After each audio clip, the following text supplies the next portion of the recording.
வணக்கம் மக்களே. இன்றைக்கி சண்டே ஸ்பெஷலாக எங்கள் வீட்டில் என்ன செஞ்சோன்னு பார்த்தீங்கன்னா சிக்கன் 65 அப்புறம் சிக்கன் கிரேவி செஞ்சிட்டோம். என்னோடய ஹஸ்பண்டை சீக்கிரமாக போய் சிக்கன் எடுத்துகிட்டு வர சொல்லியாச்சு. 1/2 கிலோ சிக்கன் ஃபுல்லாமே நம்ம 65 செஞ்சாச்சு. 1 கிலோ சிக்கன் போட்டு நம்ம கிரேவி செஞ்சாச்சு. என்னோடய ஹஸ்பண்ட் சிக்கன் 65 தவிர்றது என்னோடய வேலை, கிரேவி செய்கிறது உன்னோட வேலைன்னு சொல்லி பாதியாக பிரிச்சுக்கிட்டோம்.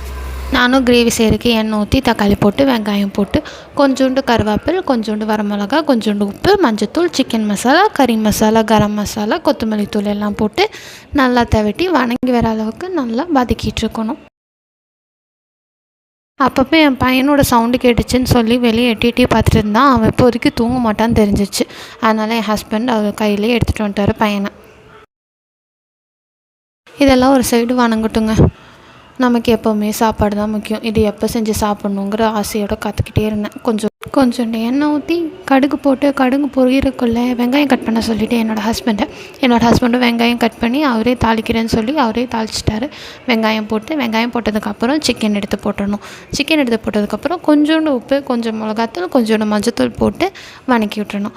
வணங்கினதுக்கப்புறம் சிக்கன் நல்லா வெந்துடும் இல்லையா? சிக்கன் வெந்ததுக்கப்புறம் அரைச்சி வச்ச விழுதை எடுத்து ஊற்றிடணும். அரைச்சி வச்ச விழுதை எடுத்து ஊற்றினதுக்கப்புறம் அதுவும் கொதி வரும் இல்லையா? அதுக்கப்புறம் தேங்காய் அரைச்சி ஊற்றிடணும். இதாங்க கிரேவி ரெடி. இதெல்லாம் செய்ய என்னோடய பையன் என்னை பார்த்துக்கிட்டே இருந்தான். என் ஹஸ்பண்ட் பாவம் தூக்கி வச்சிட்டே இருந்தார். இதெல்லாம் ரெடி ஆனதுக்கப்புறம் நாங்கள் 65 சிக்கன் கிரேவி தோசை சாப்பிட்டாச்சு. நெக்ஸ்ட் நாளைக்கான வ்ளாகில் சந்திப்போம். பாய்.